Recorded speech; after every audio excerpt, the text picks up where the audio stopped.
All right. Hare Krishna, Thank you once Mataji. This again. is Nitya Kishori Devidasi from San Antonio, Texas. Hare Krishna. Thank you, Kishori Mataji. Please accept my humble obeisances. All glories to Srila Prabhupada. Thank you so much for joining the call, Mataji. Hare Krishna. Thank you, Mataji. Hare Krishna.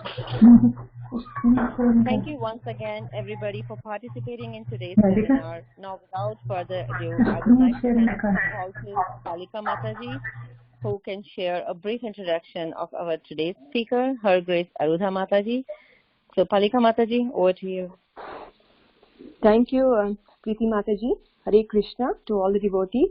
Just want to steal a few moments from all of you at the Bhakti Sangha Japa conference call and all our YouTube viewers to give a brief introduction on our today's speaker, Her Grace Aruddha Mataji. Aruddha Mataji and her husband, Anantarupa Prabhuji, are both disciples of His Holiness Gopal Krishna Goswami Maharaj. They began practicing Krishna consciousness in Chicago in the early 1980s and initiated the construction of the ISKCON temple in Boyle, US. What started off in 1986 as a small weekly program in their home has turned into a beautiful mid-sized Vedic temple for their lordships of Sri Sri Radha Banke Bihari.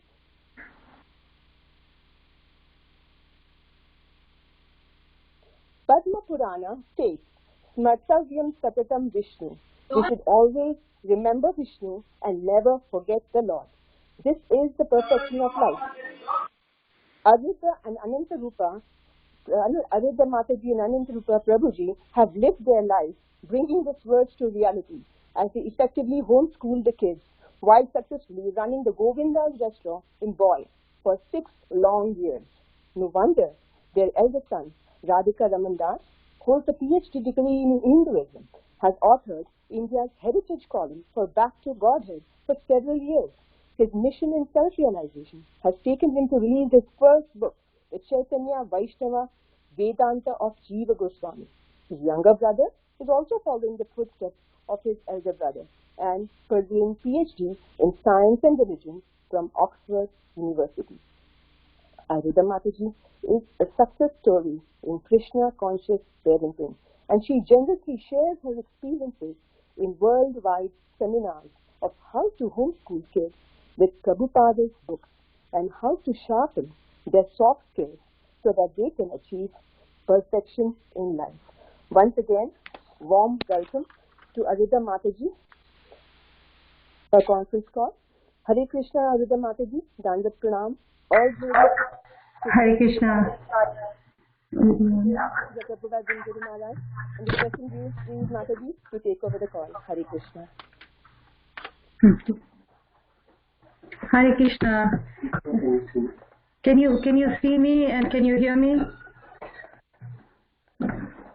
Yes, Mataji. Yes, Mataji. Okay, good.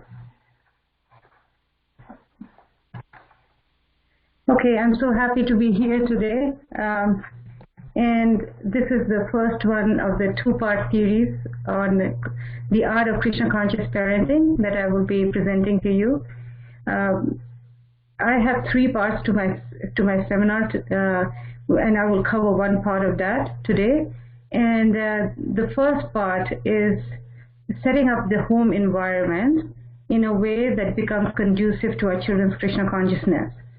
Because the idea behind the seminar is how to raise our children in a Krishna conscious way, and what are some of the tools we can use to help with that. So the first part of the series is going to be talking about setting up a home, how to set up a home, and what are some of the things we should do and some of the things that we should not do. So after I cover, there will be like four or five slides to cover this section, and after each slide we can open it for questions. And I would like this seminar to be interactive because it's a lot more fun, and I'd like to hear from you also. So I'll open it up for questions for just like 5 minutes or 10 minutes for every slide, and this way everyone gets to ask questions, and then I'll move on. And and this way I will cover the first section today. And then tomorrow I will cover the second section, which is the teaching Srimad Bhagavatam to our children, and the benefits of doing that. So basically it covers the academic side, their academic and their spiritual nurturing side. And I should be also able to cover the third section, and which is extracurricular activities for our children, and which is not a very long one. So Prabhupada there was actually a motto that ISKCON generally follows, and I'm sure you're familiar with that, which is purity is the force, books are the basis, preaching is the essence, and utility is the principle. So today we will cover purity is the force, which covers basically how to cultivate this purity within and without. Okay. Any questions so far?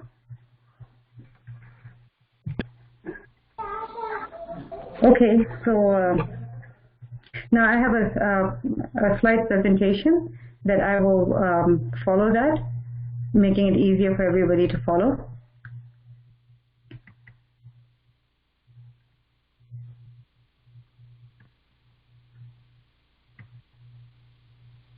I don't know where the slide is. Oh, there we go. Okay, so this is a very nice quote by Srila Prabhupada, which says that, I'm going to read it out to you. This is a very nice one. If we train children by developing and encouraging their propensity to love Krishna, then we shall be successful in educating them to the topmost standard. Then they shall happily agree to do whatever you ask them. So really this is, yes. Sorry to interrupt you. Yes. But the slides are not moving. Oh, they didn't. It moved on my screen. Really? Oh.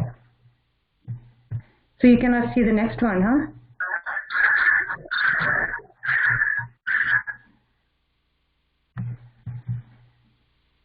No, Mataji. Really? Mataji says it says screen sharing is passed. Oh, stop. It says screen sharing is off, really? Yeah. Well, for me it shows that it's on. Hare Krishna Mataji, I think you have to just button again the play button.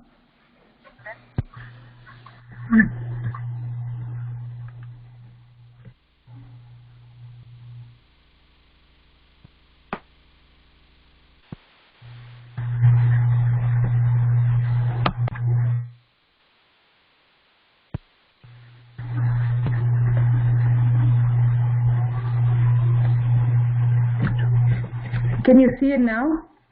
Yes, Mataji. Okay, good. Okay.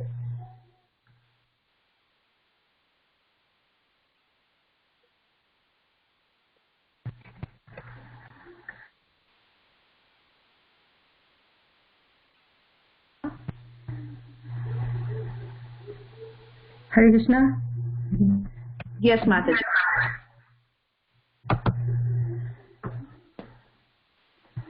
Okay, can you see me?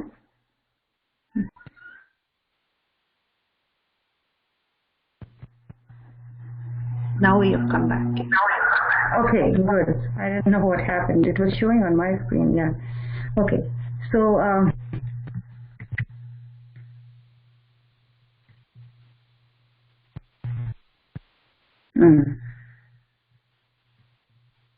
now it doesn't move on my screen.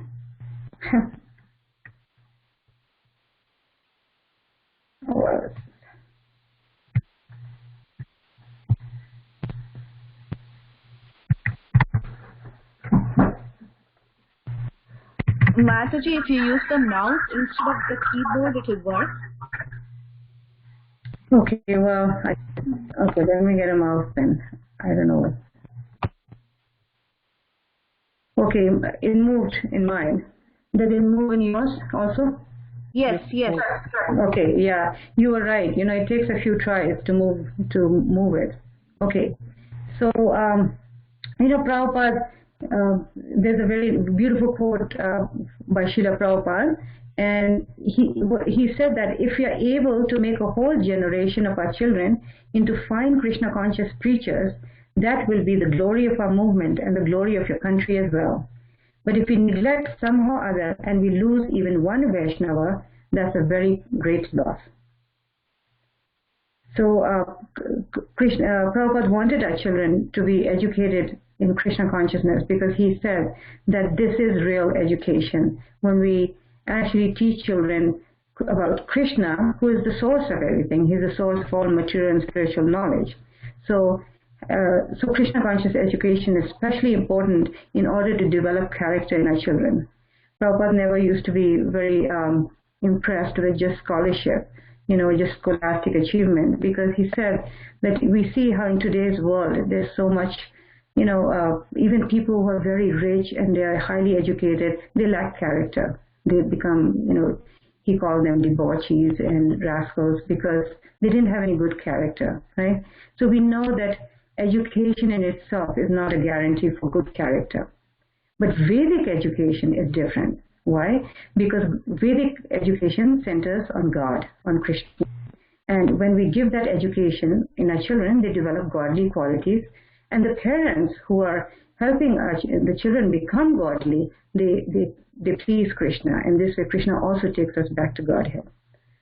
So among the three things that Prabhupada really stressed while he was here, one was book distribution, everybody knows that. And then the other one was deity worship. And the third one was about his children's Gurukula, because he placed so much emphasis on the children's development of good character. And he said such children, they become not only wonderful preachers, but they also become glorious for the country, as ideal citizens. This taking this instruction at heart, I was, when my children were growing up, when they were little, I was thinking of alternative ways to educate them. And I was living I'm in Boise, Idaho, and over there was no temple or devotee association. So we started a little temple at home, a little preaching center. And this way, so that the children will be exposed to Krishna consciousness. And when they came of age, 5 years old, I started thinking about their schooling. And they went to school for regular school, to a private school for about 2 years. And I would volunteer and go to the school sometimes to see how things were. And I actually realized that, even though it was a private school, but there was so much lacking there, especially in terms of values, right? And so I started thinking of alternative ways. Especially I was a little dissatisfied because when they came home, there was no time to do any Krishna consciousness with them. I wanted to read Krishna book with them and teach them how to play mridanga. And I kind of realized that how their frame of mind had changed. And it was such a struggle to bring them back into the devotional frame of mind. And so that was the time when I started looking for alternative ways because I was dissatisfied. And I also had a few experiences at school where, I remember my older son Radhikaraman, he was in class and, his teacher had spelled the word God on the blackboard, and he had spelled with a small G, and he came home wondering why this was so, just things that was, and also in my younger son's classroom, there was a teacher whose boyfriend would come and they would, kiss casually in class. So some of these things were going on. And so I started thinking, okay, let me try this and see if there's something alternative. And at that time, homeschooling was, at least among devotees, it wasn't very popular. But I thought I'll give it a try. And so in summer, I decided that I'm going to try homeschooling. I'm going to buy a curriculum. I bought a curriculum for the whole year. And you can do that, and I'm going to try it in summer and see if I like it, I'll do it. Otherwise, they can go back to school without any loss. And what I found out is that in 3 months, I covered the entire year's curriculum. So I thought, well, this is not so bad. So that's when I started homeschooling, and I started following a curriculum from outside. And then very soon I kind of got dissatisfied with that and started developing my own curriculum based on Srila Prabhupada's books. And that will be the heart of my seminar, which is tomorrow, using Srila Prabhupada's books, especially Srimad Bhagavatam, in teaching our children, which to my surprise, total amazement, covered not only the spiritual part, anybody would expect, but also the material side of them. In other words, their academic success, which came from Srimad Bhagavatam. And this was not only with my children, but children worldwide who followed this system. So, but this seminar is not for parents, just not for parents who are homeschooling. The principle that I'm going to talk about applies to anybody, even if your children are going to school, or whether you're schooling, or whether in any situation, the principles are common, remain the same. And one can take these principles and adapt them in whatever way is possible, you know. I'll move on to the next slide. Now, this is the first section that I will cover today, and that is purity is the force. So before I get to the areas where what we should do to make our home very conducive for our children's Krishna consciousness, I thought we'll cover the don'ts. You know, we all are, as devotees, we are very much aware of what we should do, right?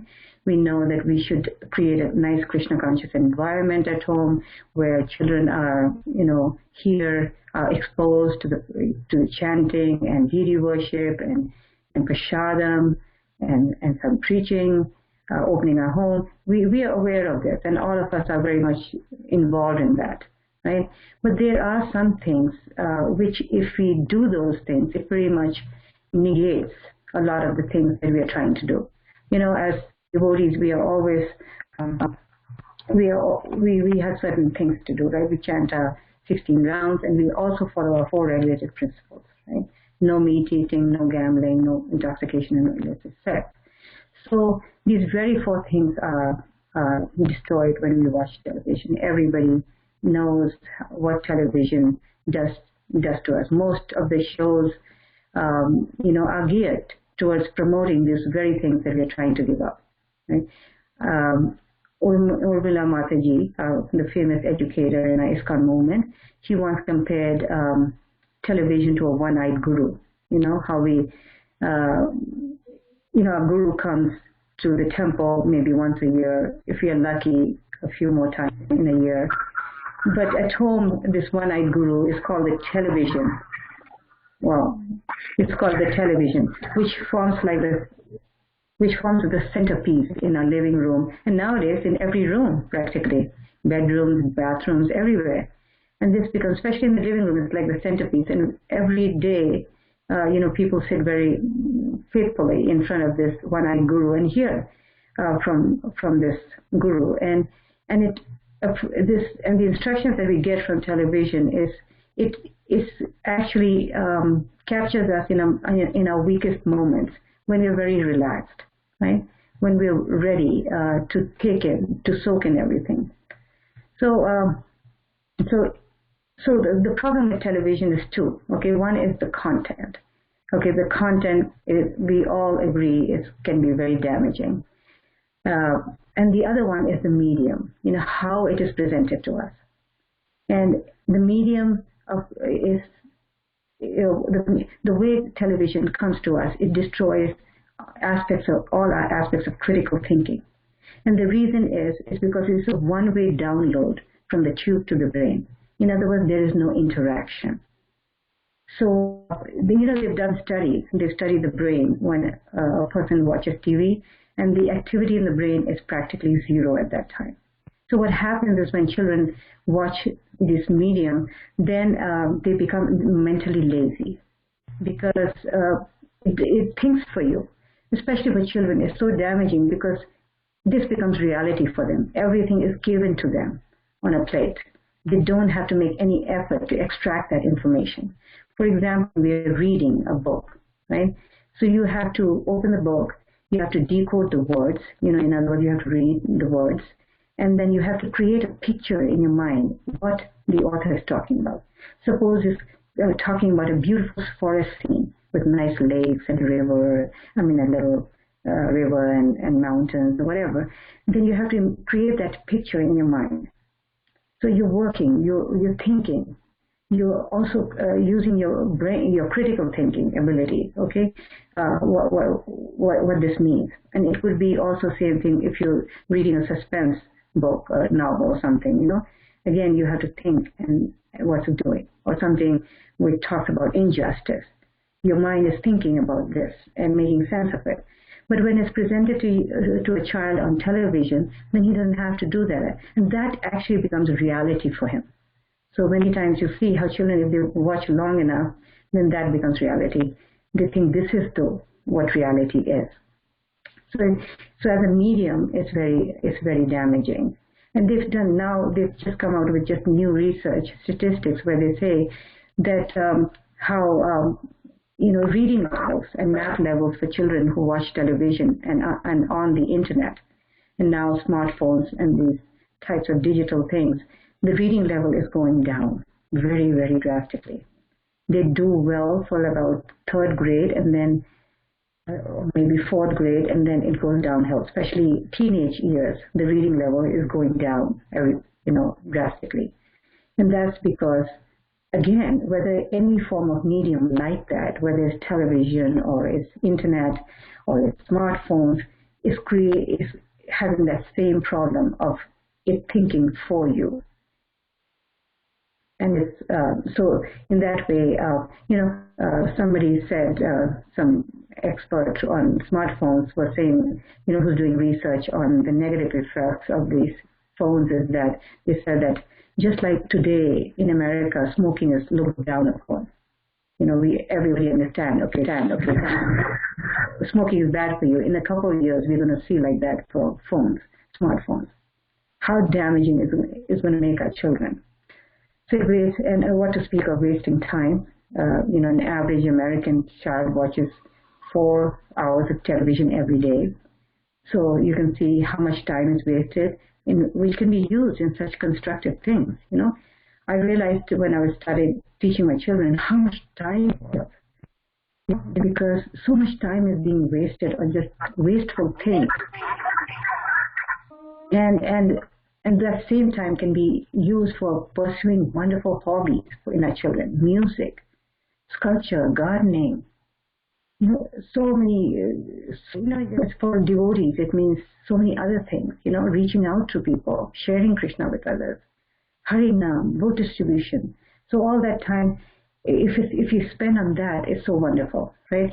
Now, of course, we know a lot of children are not so much emphasizing television. It's more the internet. It's more the problem of internet and spending so much time, screen time. So and then of course we have addiction. How I'll talk more about addiction in my section for internet. So the question will come up: what if children? What happens if children don't watch, right? So we are talking about the negative effects of children watching, but then what about children? What about the losses that they're going to have if they don't watch? Because as parents, we know when our children are going to school, they talk about it in school. Everybody knows the latest things that is going on, and they talk about it, and the child may feel like a social misfit, like, okay, I don't know, I don't really fit in. But then we have to remember that nobody fits in every group. Nobody, even the karmis, they struggle with fitting into every group that they want to fit in. So a child has to, he understands. Well, he has in the child, he or she has somebody that he does fit in, and that comes to, of course, the educational side of Krishna consciousness. When we have the books, how we have the practical side, and then we have the theory side. When we understand through Shastra, the importance of Krishna consciousness, then we are able to understand that a devotee is never without it can take any situation. Like suppose children are talking about different things, even though he may not be aware of that particular program, but he can always give an interpretation to that program, right? Why? Because the devotee is always of integrity and can always put a context to it, right? For example, if we are talking about a famous guy, I know some years ago when I was giving this seminar, there was this famous golfer and called Tiger Woods, and he was very amazing and a real role model for children. And very soon we heard about him, his fall down. He was a person whom all the children, they emulated, but he fell down morally. He started having extramarital affairs. And that became a very big, and all the advertising companies started pulling him away from the advertising and the endorsements because he was not suddenly the ideal figure that everybody looked up to. And you can imagine what it created, that kind of situation created on the children, what a devastation for them. And so we understand that then we hear about that story, we understand, okay, even if we don't know about that person, but we understand, we can give a Krishna conscious perspective on it, right? So a child who doesn't do these things, like go on the internet, watch television, he's not without, he still appears very intelligent to the outside world. Because a Krishna's devotee never appears ignorant. Okay, so we should be sure, and we have to give that confidence to the children through the process of, through the process of discussion, of Shastra, of practical devotional service. We are creating in them this faith that it's okay. It's okay to be different. It's okay because and he has a practical experience of that because he appears very intelligent. Okay, so in this way we keep them involved in Krishna consciousness. They will not miss that. Okay. Okay, so and then the internet is another very big aspect in our life, right? It's even bigger than television. Television has practically become outdated now. And the main problem that I will quickly mention about internet, pretty much all these points that I talked about, television also applies for internet. The one thing that stands out for internet is that it's, television you can kind of regulate it by the number of channels you expose your children to. The internet, there's no control. It can be streaming 24 hours a day. And what is the content, internet?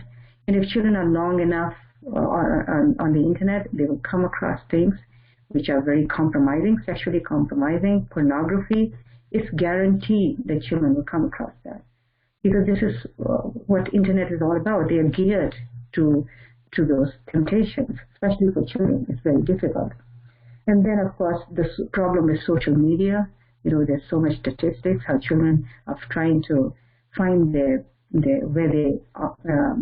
identity through social media. They're trying to develop relationships through social media, and these things are not about relationship because it's so artificial. It's not about real people, right? Whom we can communicate with. So with the result that in today's world, the statistics are showing that children, especially teenagers, who are very much addicted to that, they're having all kinds of problems. Not only academically, being socially misfits, because if you notice how if children are together, like young teenagers, they are hanging around together, and after a little while they're in their own world. They're suddenly quiet and they pull out their phones from their pockets and they're punching buttons, right? They've suddenly stopped communicating. And if you notice any gathering of young people, you can see that. So they lack this becomes very handicapped, socially handicapped.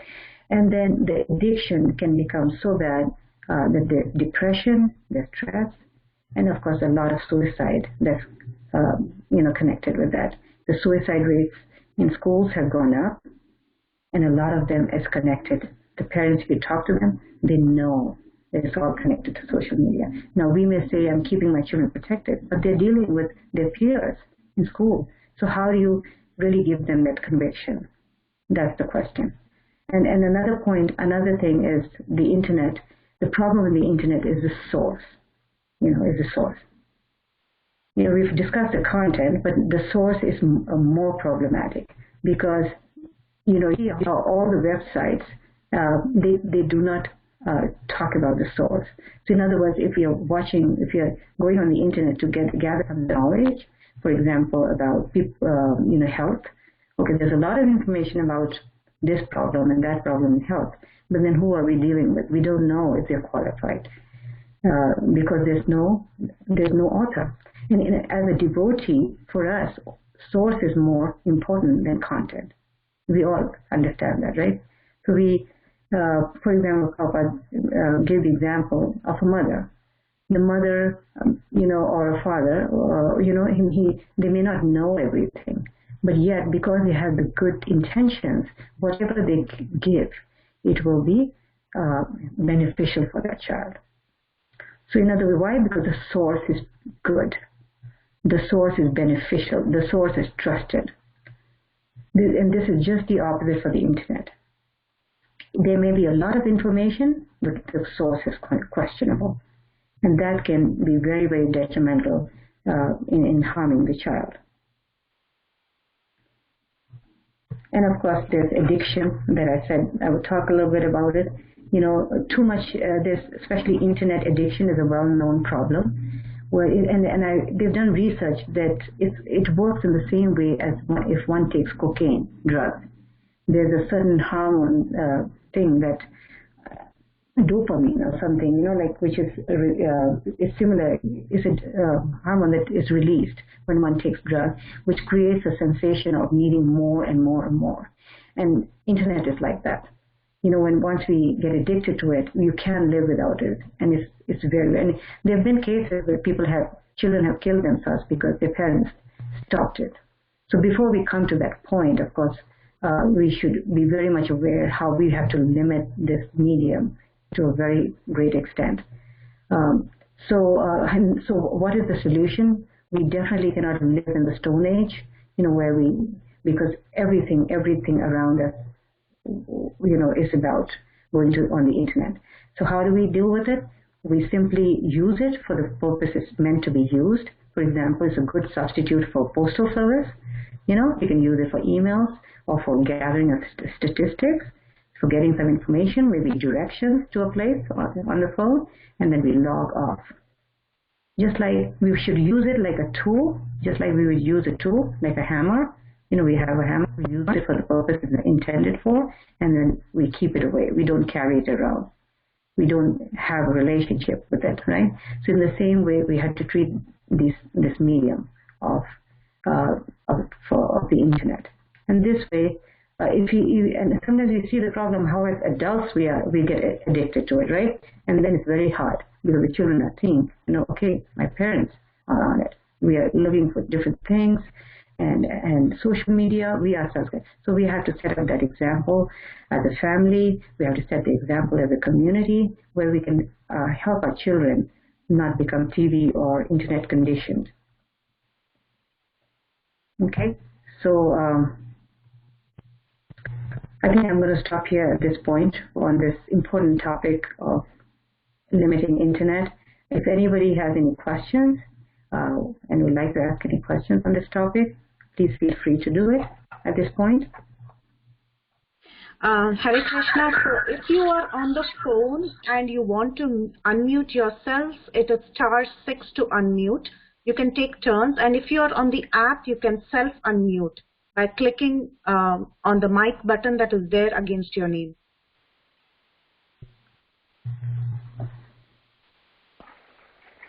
Hare Krishna. Hare Krishna, Mataji. Can you hear me?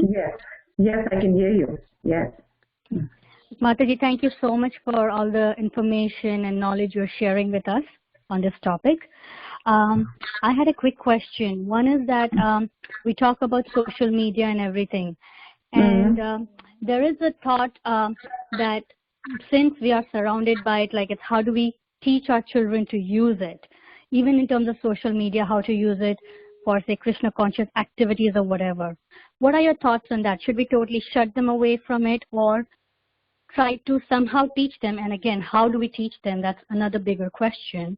But how to teach them how to use it, because even the devotees use it, for spreading information about programs, lectures, whatever, so many other purposes it can be used for. But how do we teach them that?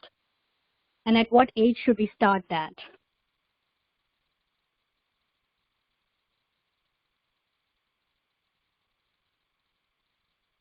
Hello? Can you hear me? Can you hear me? Now I can. Yeah, okay. So we hear stories where parents give their children a smartphone like at the age of 10, like that, or 12. So that's something we can avoid. Because if a child has access to the phone 24 hours a day, then naturally the temptation is greater to be on it. Okay? So I don't think we should be in a rush to do that, because that creates problems. Okay?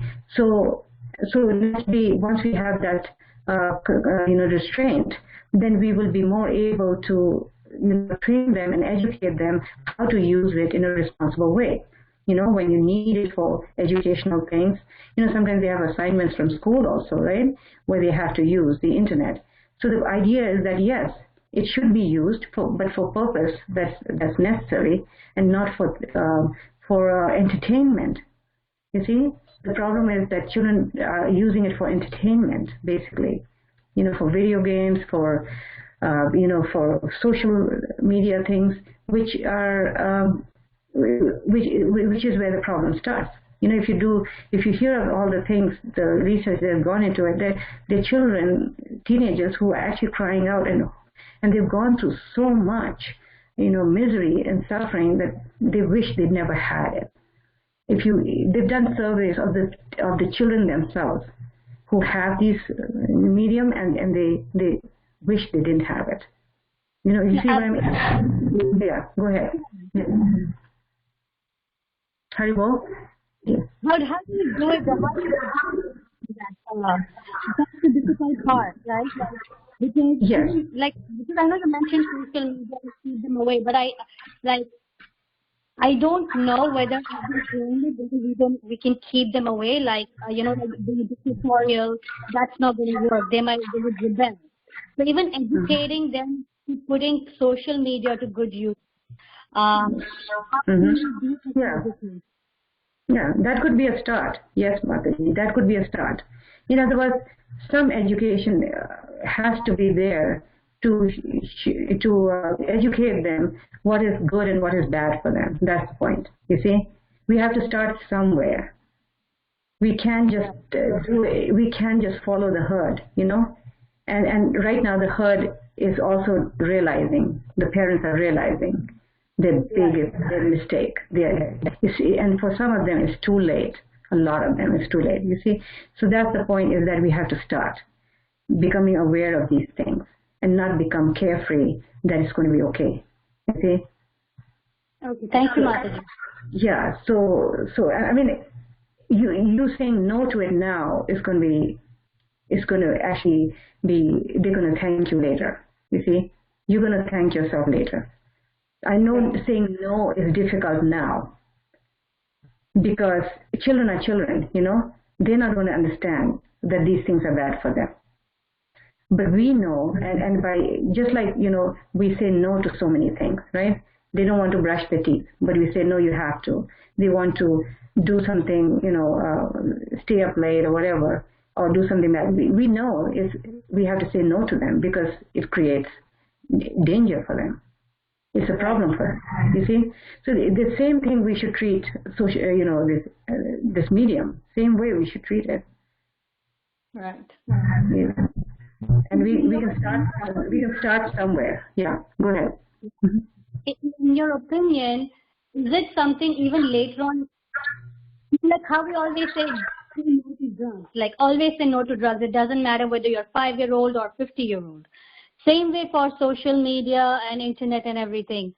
Is it something which should just be off limits totally, or you think there is a place or there's a reason why, because most of the world uses it, and it would also be used at work later on, in careers and everything. Is that something we should be training them for, or they can just train themselves when it's required and we really don't we can just put it off limits totally. Like how you say totally off limits to drugs or alcohol or whatever. Should this be in a similar category?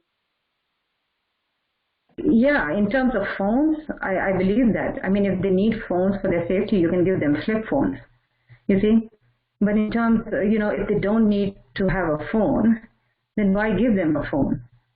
You see, but in terms of internet, I know that children in school sometimes require that for their assignments. So you cannot, that is required. So they have to get on the internet and do those things.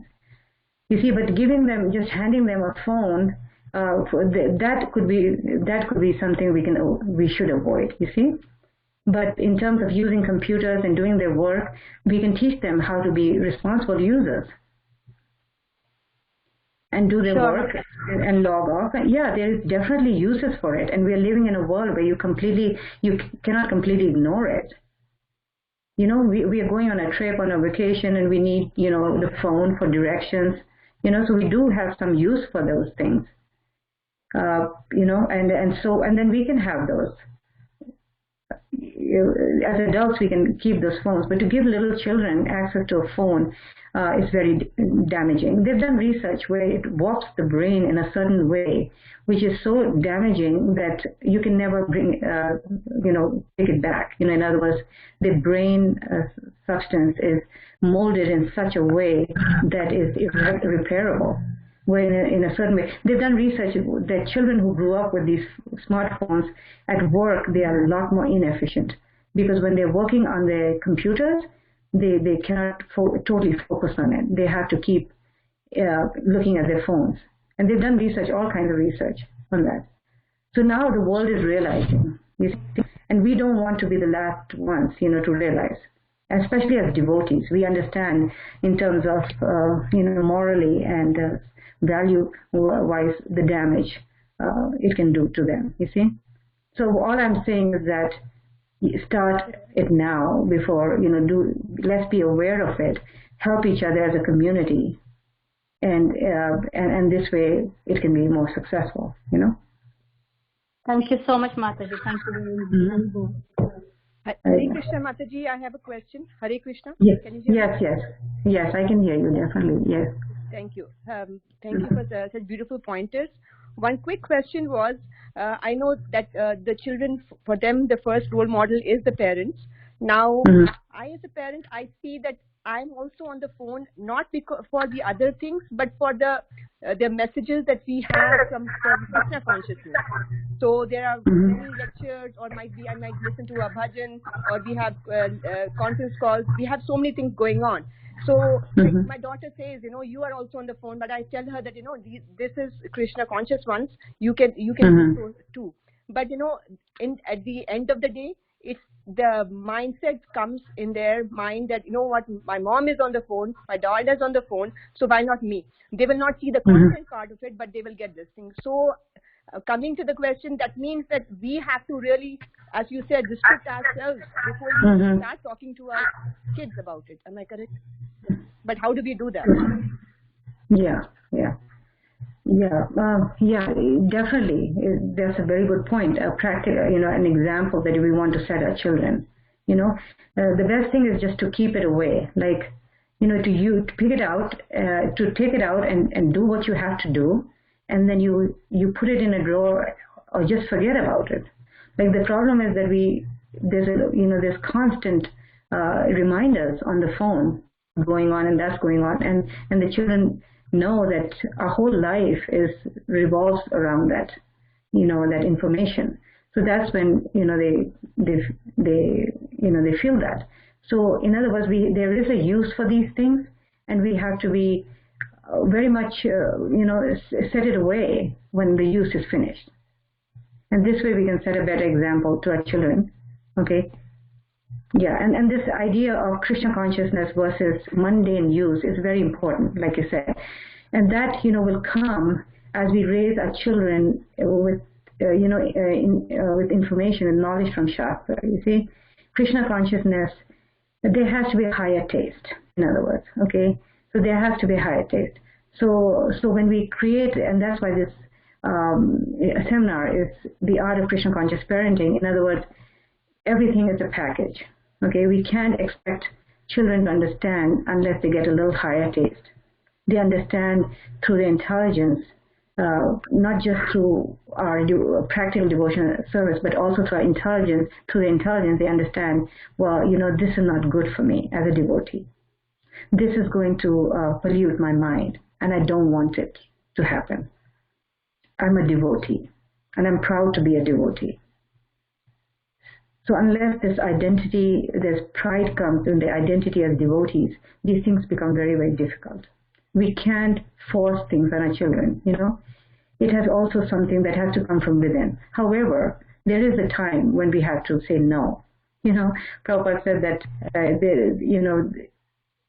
between 5 and 10 is a time where we have to be very strict to our children, because this is the time when they actually make mistakes that can be mistakes for life, that it may be too late, for going back, you see, and we have to say no. Yes, we have to say no. So all this is like, we have to see how we can regulate everything. Definitely one thing I feel is that we don't need to hand them the phone so early in their life. I don't know if any of you have, struggles with that, but if you do, then I would say do it now before it's too late,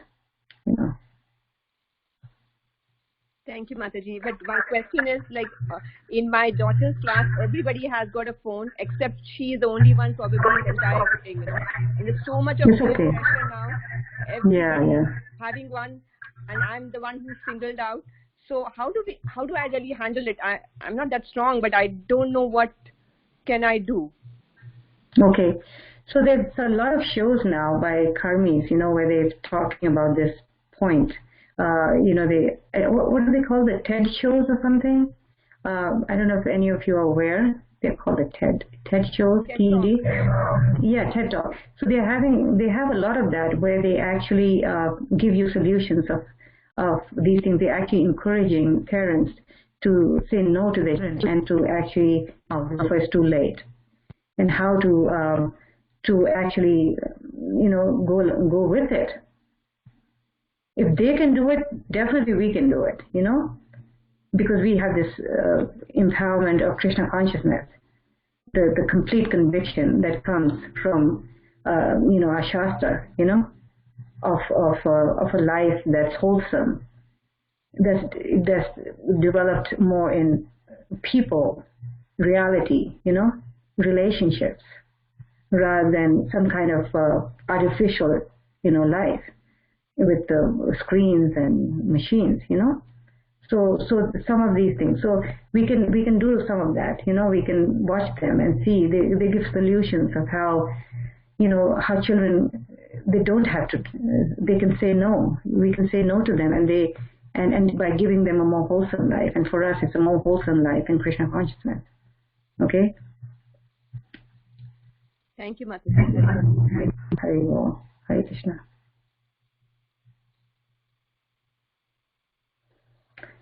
So anyway, so this is my presentation on the television and the internet, and okay, so we can move on to the next slide. Okay, so now I'll cover just 2 or 3 more slides after this, because let's see what time it is. Yeah, okay. So the next slide is the next few slides will talk about the different things that we should do, which make our children, which make the home very conducive for the Krishna consciousness of our children. And one is the morning program, and this is the morning program means the Guru Astika prayers and the Tulsi Arati and Nashing Arati that we do, and we sing in the morning. And it's a very important part of the day, because it helps in, creating good feelings, good Krishna conscious, godly feelings. And that kind of becomes like a armor, a shield that helps us to go into the world protected. right? And we know, all of us as devotees know the benefit of a good morning program. You know how it changes the whole mind frame, how we view life. It helps us to make our first connection with Krishna in the morning, you know. So of course with children also it works the same way. With small children it's not a problem, right? They're not going to school the first thing in the morning, so one can have that. But for children who are going to school, it becomes a very big challenge because there is no time. So what do? So we can make it flexible. We can do something very short. You know, we can the child can sing in front of the deities, maybe take 5 minutes to sing the prayers. And or if we don't have time for that, then we can maybe sing in the car, you know, while we are going to school. In other words, it's important that we do the morning program. Now, for a lot of the children is in household life, it's hard to do it at 4:30 in the morning. So one can be flexible.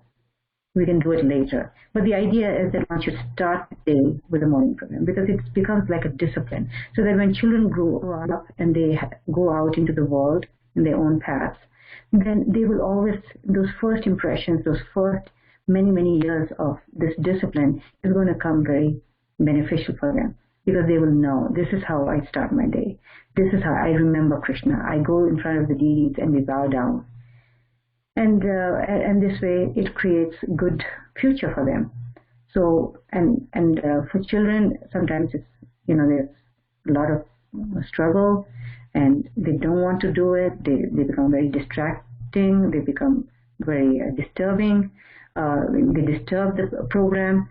So one has to just, you know, engage them, become tolerant. The most important thing is to make it enjoyable and positive for them. Okay. So that's one part of it. And then the second part, which is a nice part, is the japa.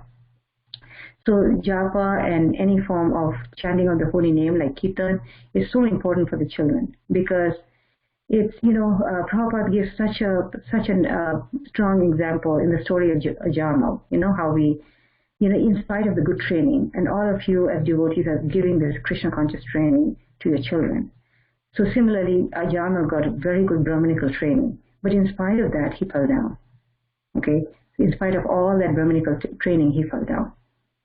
So it makes us think, oh, are my children going to withstand all this? Especially in today's world when there's so much lures of drugs, illicit sex, and all these things.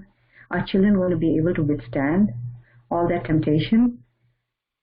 You know, especially with this bombardment of you know, movies and you know, billboards. It's everywhere. It's all around. How can we save our children from all this, you know, degradation and this exposure to all these things? And that's where you know, the power of the holy name comes in. We saw in the story of Ajana how even though he fell down, at the end what happened? He was saved because of the holy name.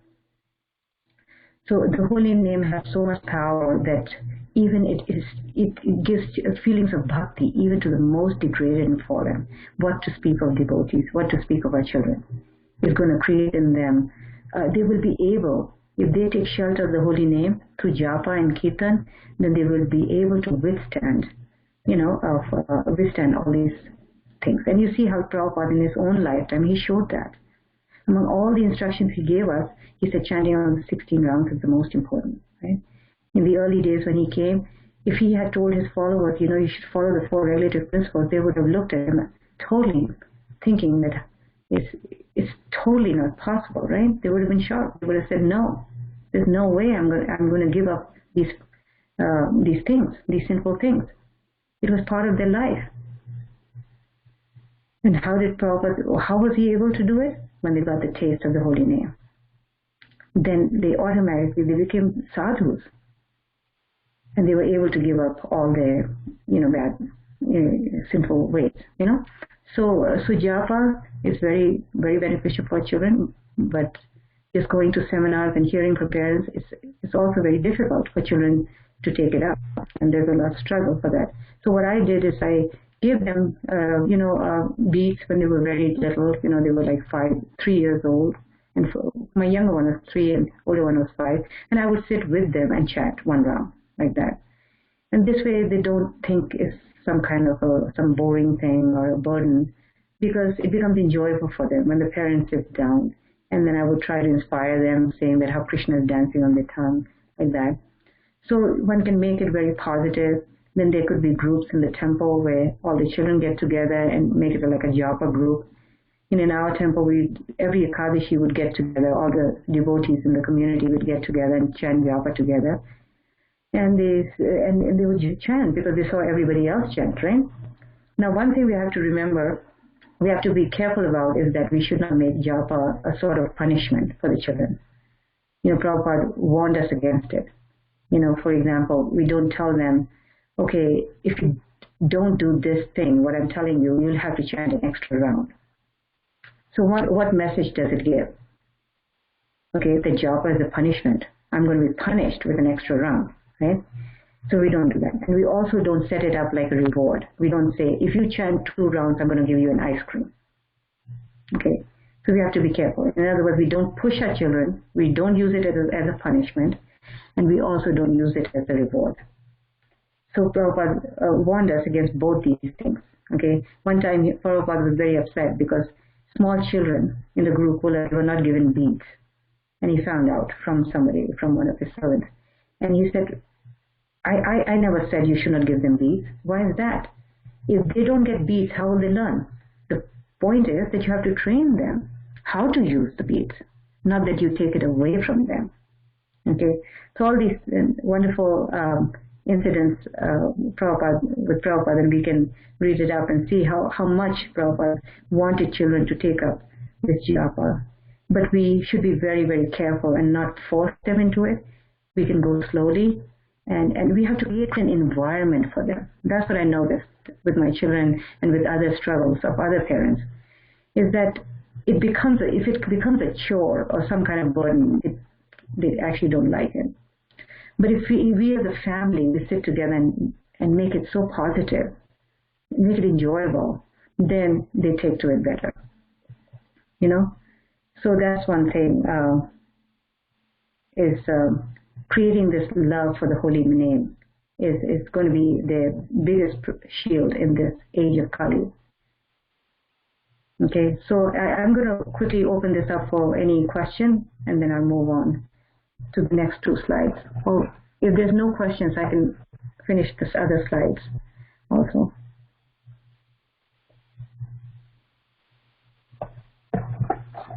Star 6 to unmute in case you're on phone.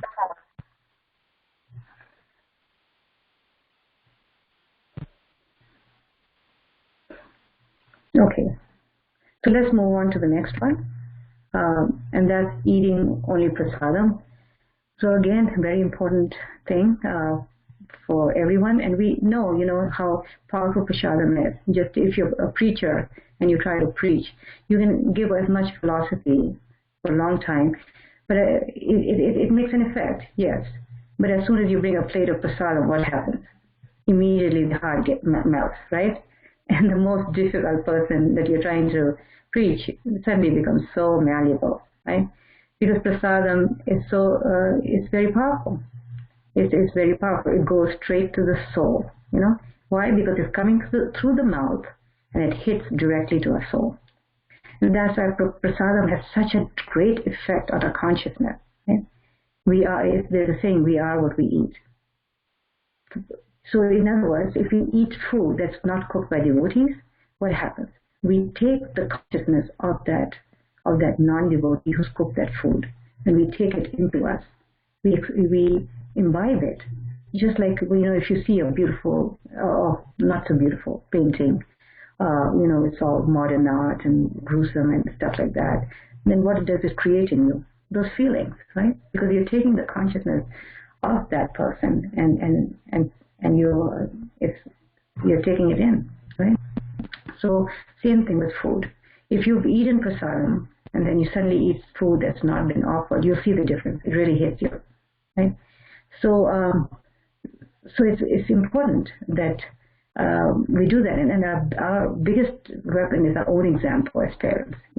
When we are ourselves very careful about these things, our children will naturally take it up. I remember for our family, my example, my husband was a good example for my children because he would travel a lot through his work. And sometimes he would travel like a week in some far out place. And Europe or Asia, or, East Asia, and I would cook. I would cook a lot, but then it would run out. And he was a good example because he stuck to it, and he would live on nuts and fruits and things like that. So it made an impact on the children. They thought, well, if my father can do it, I can do it. And so later on, when they went to college and they were on their own, then they tried to keep that principle. Okay, it's not going to be easy, but it's something I can do. Okay, so children who grow up in that, having faith in a prasadam versus non-devotee food, they will carry that with them. Even when life becomes a struggle, there will be some slips and all those things. But in principle, they will be able to be strong, And for children, teaching is a very big thing. And especially with a small child, I'm sure you've noticed how it's such a big thing, eating good food, variety. So when my children are little, I remember cooking a lot because they're so restless when it comes to food. They need so much variety. And if you don't give them, then naturally they want it somewhere else. Okay, it's harder then. But later on, as the children get older, we don't have to do so much because they understand. They are more able to, and other interests take over, right? Other interests take over. So I remember struggling through issues like, being invited, and for outside parties, and of course when they were going to school for 2 years, they did go to school for 2 years, and then they had friends and how to deal with that. So all these issues, they become quite challenging sometimes, right? But the point is, again, the combination of practical devotion service and the Shastric background, learning from Shastra, understanding through our intelligence, through stories in the Srimad Bhagavatam, understanding why we are different, why it is so important to be a devotee, and how to say no, or for children, for parents, they can actually have alternatives. I remember that, when there was a pizza party or something, how to explain it to the host, why we cannot eat that pizza. And what I would say is that we don't eat food that has been cooked in a kitchen that also cooks meat. So that becomes very acceptable to everyone in this country because, we have kosher rules that Jews follow, right? So they are aware of that and they respect that. So it's not just about food that has meat in it because they're going to tell you, okay, well, this is vegetarian. Believe me, there's nothing meat in it. But we don't eat food that's cooked in a kitchen where there's meat. Okay? So that becomes something that we can apply, we can use in our life. And the other thing is to take your own food there. I remember doing that so many times, where even if you are going to a place where it's a non-devotee, then I would, we can take things like rice and sabji, paneer sabji or pakoras. And this way, and then quietly the children would take their plate and put those 3 things on their plate, and while everybody else gets prasadam. So doing all these kind of tricks really helps, And then if nothing can work out, nothing works out, okay, it's a situation where then we say no to it. Okay, so children understand, okay, there's times when we have to put our feet down and say, no, I'm not going to do that. And then children, it's really hard for them though. It's still hard for them, right? So we make a big pizza party at home. We have a nice pizza at home and we enjoy the prasadam. So the children know that Krishna consciousness is not about denying.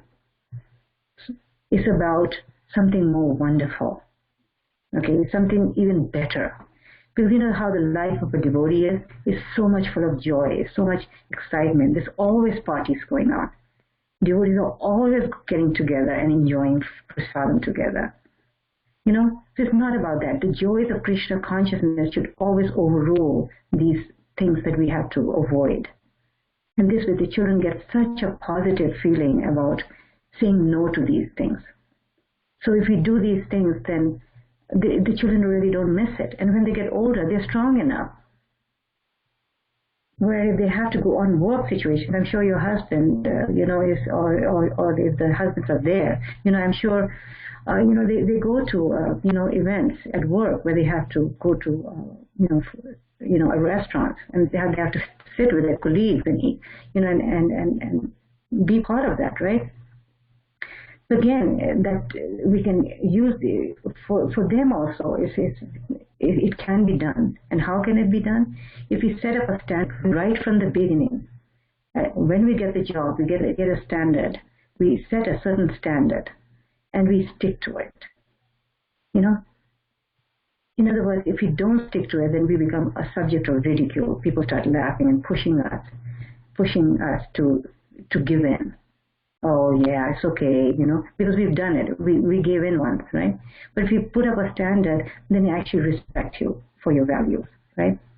So when we go to a restaurant, we can order. I know my husband did that, and my children do it. You can order things like salad. You can order things like, nice big fruit plate for the second course maybe, and for the third course you can just eat strawberries and cream or something. Okay? So if we keep these principles ourselves, our children will follow that. How important is one activity which consumes our life, right? Every woman knows that she spends practically all her time in the kitchen cooking meals, right?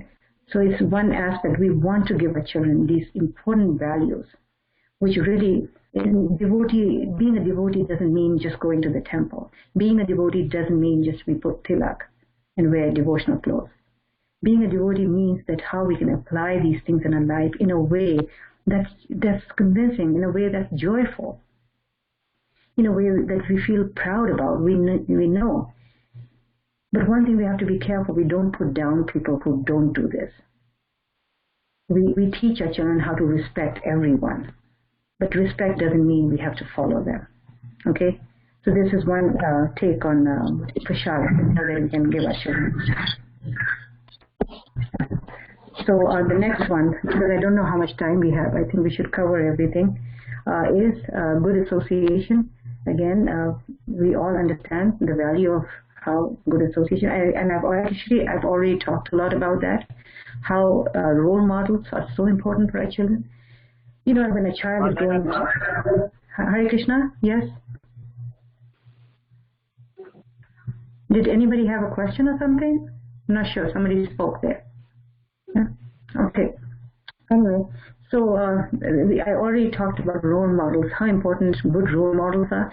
Especially in the first 5 years of our children's life, the time when we think, oh, children just eat and they're just going to play. Yeah, it's true. They eat and play the whole day. But also, they are forming impressions during that time, which are kind of, you can predict what they're going to be in their future life. So important, those first years of children's lives. And this is where we give them this wonderful association, not when we wait for them to become teenagers. We want to give them good association right from the beginning, which means we have to put role models in front of them that they can emulate. They can desire to want to be like that. Okay, so those good role models. And where are those good models? Those good role models are among devotees. Because Prabhupada explained how we can find goodness in the world, right? Sometimes you see people who are really, really good, right? But the problem is in this material world, there's no pure goodness, Shuddha Sattva. Any goodness is mixed with passion and ignorance. And that's why you see, I gave that example of that golf player. How he was such a, wonderful example for the children and for the adults, and then suddenly what happened? He fell down. Passion, ignorance was going on for years. It was all hiding, right? And everybody's image of him completely shattered. Why? Because it's very difficult to find pure goodness in this material world, right? So the real role models are those are spiritual role models. The role models we see among our gurus, among our sannyasis, among senior devotees. Where if children get association of people like that, then you know that they're set for life. They know this is what they're going to get. And so and I remember in my own life with children, we were pretty much isolated. There was nothing there. We had to make our own center in order to create a situation. But we would be sometimes fortunate, and there would be sannyasi. There were especially one sannyasi that was coming very regularly, like 2 or 3 times a year, and that was Ganapati Swami. And he would be preaching. He was doing book distribution in areas where there was no temples, and we were one of them. And I remember the children getting association of him, which made such lasting impressions in their life. Just being with him and learning from him, just simple things of like how to even clean a temple, or even how to do book distribution. They even traveled with him outside of India. They went to Calcutta with him when they were little children, and the training they got from him personally. How to get up in the morning to remember Lord Krishna. How to so many little things. So important to give our children this association of saintly people that will really make their life. Okay, so these 3, and of course our own example is very important. Even though we are not perfect, but understanding that Krishna is always part of our life is going to take away those imperfections, and knowing that Krishna is part of the picture and we are on the path of perfection, it does a lot for our children in creating good character in them. And of course, temple is a wonderful resource for that. We have dramas, we have Sunday schools, we have bhakti rickshaws. We should take advantage of everything and get our children involved. It keeps them away from unhealthy things, and especially good adult association is also important, and their own peer association. Okay. And then, of course, we have deity worship as my last slide for today. And again, this is a very important thing, deity worship. There was a quote by Bhaktivinoda Thakur in Jaiva Dharma, where he says that children who are grown up in cultures where there's no form of the Lord, in the form of deities, they actually end up becoming quite materialistic and sometimes atheistic, because children need a form. Krishna, children need to relate to God in the form of a deity. In other words, they need to see Krishna as a person, and that it becomes the basis, not to drive out impersonalism. How today in today's world, everything is so impersonal. The child goes to college, the entire philosophy department is all about impersonalism. Everything is about impersonal. Day-to-day life, everything is about phones, all these things, internet, all about impersonalism. So we've forgotten the art of being personal. Right? So what deity worship does to a child's mind is it completely rejects impersonalism in their lives. So that later on, they'll never struggle with the point of how to see Krishna as a person. And a lot of us who didn't go with this personal form of the Lord, even as growing up as children, we can relate with that. A lot of our parents have been Arya Samajis or this and that, and where the form of Krishna is totally denied, right? And how difficult as devotees it is when we become devotees to actually relate to Krishna as a person. I know I would preach to young people and Americans and how difficult they would have that they would be able to take the philosophy, but when it actually came to bringing them to the temple and actually seeing the deities, it would be so hard for them. They couldn't connect. They would have, and it would be such a struggle for them, because their whole life was based on being impersonal. Just eating, the process of eating meat, you have to depersonalize the animal that we're eating. Otherwise, you can't eat it, right? We can't eat the animal. So everything is about depersonalizing, right? So children growing up with deities, they become very personal with everyone around them. They make wonderful Vaishnava relationships just by the fact that they've seen Krishna as a person in the form of deities. So it's very nice to encourage our children to do it in some form or the other, whatever we can manage, whatever is practical for us. Which means that, okay, maybe every Ekadashi, They are, bathing the deities, dressing them, ornamenting them, offering them food, spending 1 or 2 hours, 1 hour with deity worship. If they cannot, if that's impossible, then at least we can have them do an artik, maybe on Sundays or something. Or maybe if you can do as much as you can do, it's wonderful, So this way they can focus on the form of the Lord. They can relate to the Lord. You know how children are, and especially with little children, it's so sweet because they relate with Krishna as a person. They understand, oh, Krishna is hungry today. He needs to eat. Or he's hot today. So they're relating with Krishna as a person. And that becomes a great way to evoke the love of Krishna so effortlessly. Because it evokes the love of Krishna in them so wonderfully. And of course, we teach them so many other things, how to offer everything to the Lord, how and good habits like cleanliness, punctuality in home worship. We are flexible, right? But there is some kind. In other words, if you're offering once a day, at least we know that's punctuality. At least we know we have to do that. It trains our mind and cleanliness. So we are training them to see Krishna as a person, to have a loving relationship. How Krishna is my friend. However, we are setting boundaries to them. And deity worship becomes a great way to set boundaries. Okay, did you wash your hands before you come and touch Krishna? Okay, you need to shower first before you come here. Like that. So we're teaching them how Krishna is a person, yet he's not to be treated casually. There's boundaries. Okay? So and just about everything. I mean, when you have deities, they become the center of the house. Because anything we do, festivals, everything is for the deities. When we read Shastra, everything. So all our activities, the deities become the center. So the impact in our lives is that, oh, okay, Krishna is the person, is the chief person in my house. So the whole house naturally becomes a temple, just by that act of doing that.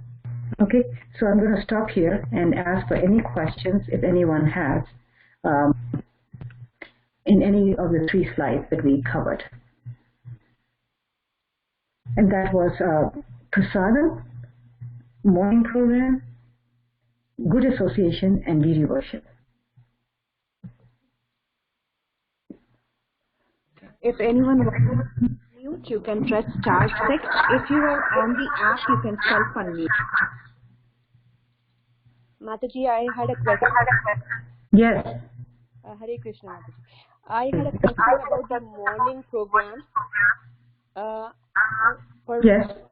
I mean, it may not be possible, at least for the kids, at least for my kid, to do it in the morning. We are already rushing and it's barely reaching on time. But is it possible that when she comes back, she can do a kirtan? Will that be also a possibility? Or just trying to be something practical, if I can strike a compromise here. So. Yes, I didn't mention that. There's so many areas that I didn't touch on. Yes, that is actually a very wonderful, desirable way for children who have to really absolutely are not able to do it in the morning. Okay? So yes, you can do something in the evening with them. Even if it means sitting down in front of the deities and singing the evening artik song, the Gaura Arti, or whichever works out for you, chanting together, maybe a little kirtan together, or if you want to do a little arti together. It's up, whatever is most suitable for you, you can do that. Definitely. Coming together as family, even if the husband is coming home late or something, you can do it with the children. Whatever is flexible for your lifestyle, you can do that. Thank you, Mataji. Hare Krishna. Hare Krishna, Yes. Mataji. Yes. When we said about the program or the deity worship for kids, how far should they be very perfect in the service which they are doing? How far should they come to the perfection? Okay, let's see. How far? What did you say? How far can they go? How much can they do? Oh, perfection. Oh, yes. Yeah, absolutely. We don't need to be perfect. And, we are humans and we have imperfections. So again, so when I talked about flexibility, how we can be flexible. Children's attention span is a lot less, the little children. So we can make it shorter. We can do an arti in the morning with them, which only involves with maybe incense or a flower and charmer, or even just with flower. I mean, you can make it as flexible as you want. The idea behind is to remember the Lord and to make it joyful and sing. Sometimes, children want to sing and dance and make a lot of noise, and just, feel the fun of it. It's okay. It's okay. Even that's okay because they are getting it. You're still chanting Krishna's holy names, Sure, Mataji. Thank you. Yes. Mataji, one more query. When we talk about association, now when kids are in middle school or high school, we cannot keep a track on which friend circles they have. And when we are it's not compulsory that they might be in a devotee friend circle when they are in schools. So how do we correct them? Or because then kids say, do not judge my friends. And then that becomes very hard for me to understand that part. I do not want to be bossy also on him. Yes, Mataji, very nice question. Yeah, the challenges are different in schools because we are not there and the children are not devotees, right? So again, that point is that we need to give them the intelligence has to be fed. In other words, understanding through Shastra how to discriminate in what's good for you and what's not good for you. What is good association and what's not so good association. But children still have to associate, which is okay. But they are doing it from a position of strength. In other words, as devotees, if they have a good Krishna conscious lifestyle, they're going from a position of strength. Some kind of sadhana, good sadhana, good shastric reading with them, all this will create in them the strength to overcome any challenges. So in other words, friends are there, and it's okay to even have friends. But the point that we try to avoid as devotees is intimate friendship. Okay, intimate friendship means that, of course we understand between the boy and girl, that we understand, right? That's very detrimental. But even among girls and boys, there is friendship, and that's okay. But, among non-devotees, but we have to see it for what it is. In other words, we don't, hang around with them to the point where we're watching TV together or videos together or, or sharing our innermost feelings and stuff like that, So there's a difference between the type of association our children do with them, you see? Sometimes it could be something very innocent, which they have attraction to a certain friend. And the friend, she's a nice friend. It's okay. But then so that's why it's important through Shastra, we give them on their own that understanding through discussion. When we do Srimad Bhagavatam, then we are actually discussing the practical life situations, and it all comes out. Children become open and they discuss the struggle because it's so clear through the Bhagavatam. Okay, this is the way it should be. This is ideal, and this is how this is so powerful, right? But then we see the contrast of it, the struggles in modern life, in schools. It's just how to deal with those things.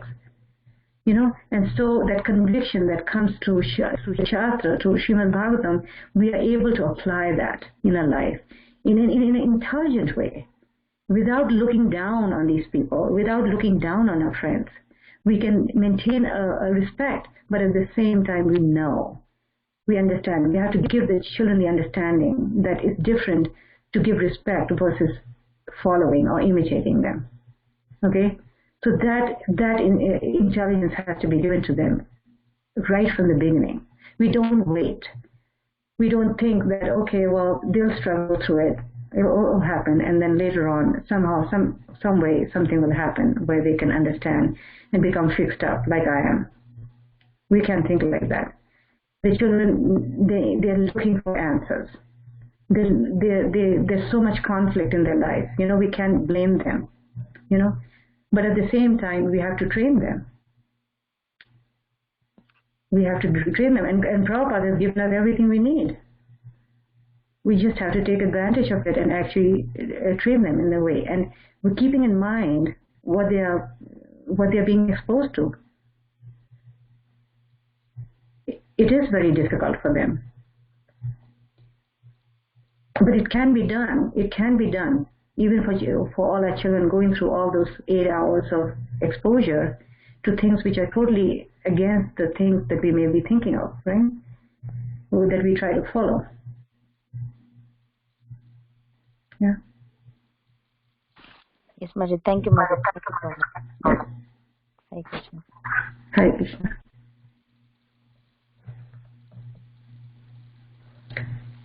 Okay, any other questions or comments? Anything anybody would like to share? Yeah, yes.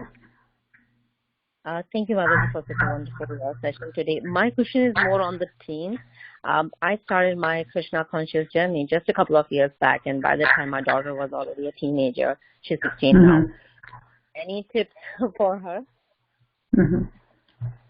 Yes, I know. There's a lot of parents who came into Krishna consciousness later in their life, and that's okay.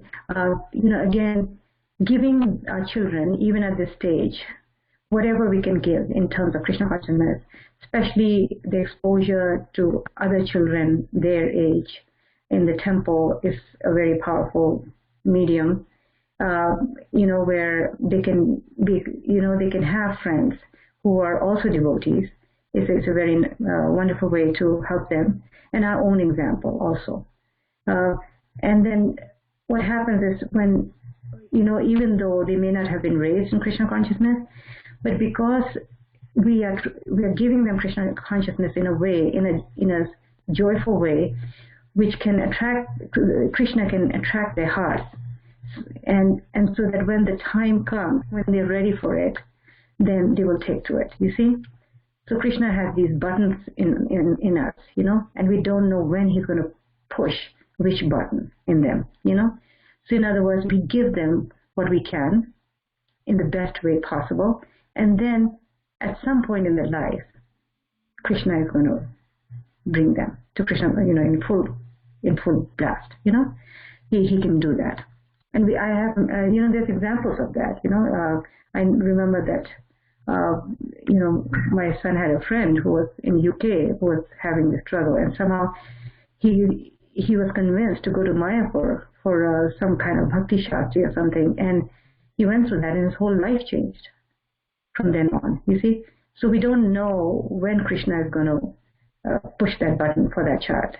What we can do is give them as much association they can get, okay? Which means the temple association, getting them involved in dramas and plays. These are such fun activities, right? Maybe some kind of, and if you have a bhakti vriksha that you're going to, then getting him involved, maybe having activities for them, for children over there, and then having him volunteer maybe something in the temple that he's good at. In other words, getting more and more involved. And then, of course, what to speak of association of senior devotees, maybe a devotee who can, inspire him. And of course, the association of sannyasis and gurus also can be very nice. Sometimes you have children who are totally not into it, and I know those struggles are there. Then you can invite them to your house. These people, if you invite devotees to your house, then children are more, they are more at ease, and they are willing to hear more. And sometimes it has a more greater impact sometimes, right? I don't know what the situation is with you, but there's all types of struggles dealing with children who are just getting into Krishna consciousness at this stage. Yes? Yeah, sure, Mataji. Yeah, thank you so much, Mataji. Yes, thank you. Hare Krishna. Yes, Mataji. Mataji, I just wanted to ask something. Like my son, sometimes when he's with devotee son and all, he's so conscious, so active, he does all the devotional activities.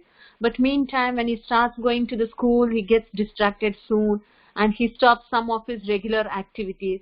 And again, to get back into the same phase, it sometimes sounds difficult for me.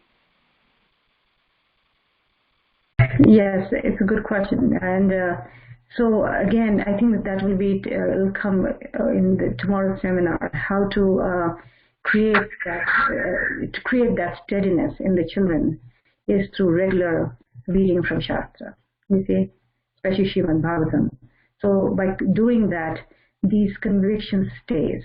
It actually has a place there in the heart. You see, otherwise it becomes on and off type thing. You know. Okay, but then also children are children, you know, sometimes normally also, even if you're doing that, there will be struggles, you know, where children are generally very restless in nature. All you have to do is bring them back, just like we as adults. Don't we have so many struggles with our sadhana, you know?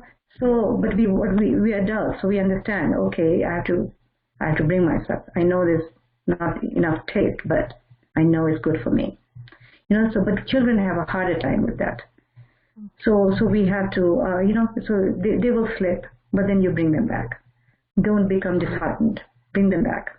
And definitely, like in tomorrow's seminar, clarify, you know, Shastic education will help them to fix their minds, you know, to be able to be more convinced. Okay? Thank you. Mm-hmm.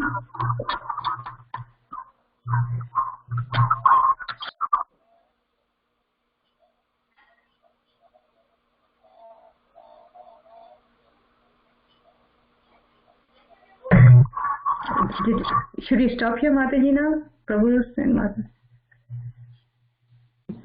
Okay. Yes? Okay.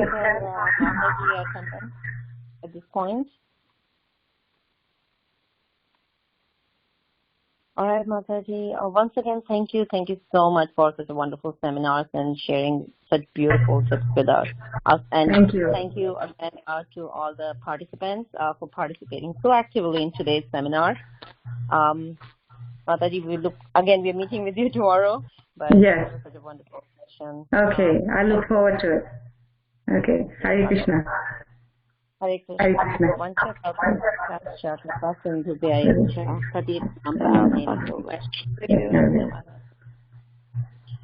Thank you, Mataji. Thank you, Hare Krishna. Thank you, Mataji. Thank you, Mataji. Hare Krishna.